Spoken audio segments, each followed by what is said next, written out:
మీ friends మీతో comfortable గా ఉండగలుగుతున్నారంటే, మీ friends మీతో ఎలాంటి సమస్య లేకుండా జంజట్ లేకుండా ఉండగలుగుతున్నారంటే నువ్వు విశ్వాస జీవితంలో లేవు అని అర్థం.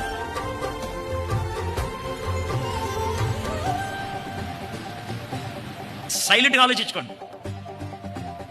ఆడొచ్చాడ్రా ఇక మాట్లాడలేం మనం, ఆడొచ్చాడ్రా ఇక కటింగ్ కొట్టలేం మనం, అది వచ్చిందిరా ఇక మనం సైలెంట్ అయిపోవాలి అని అన్నారనుకో, వెరీ గుడ్. నువ్వు వచ్చిన తర్వాత కూడా డైలాగులు కంటిన్యూ అవుతున్నాయి అంటే, నువ్వు వచ్చిన తర్వాత కూడా యథవేషాలు కంటిన్యూ అవుతున్నాయి అంటే, నువ్వు వచ్చిన తర్వాత కూడా ఆడలో ఏ మాత్రం భేదాభిప్రాయాలు లేవంటే నువ్వు తేడాగాడివి, నువ్వు తేడాగాడివి. దానియేలు ఇతరుల గుండెల్లో రైలు బండే కూర్చున్నాడు, అందుకే చంపేద్దాం అనుకున్నారు. షడ్రక్ మెషక్ అబేద్నెగోలకి సేమ్ లెవెల్ ఆఫీసర్ కి తలగా నొప్పైంది, అందుకే చంపేద్దాం అనుకున్నారు. నిన్ను ఇతరులు సేమ్ లెవెల్లో చూడకూడదు.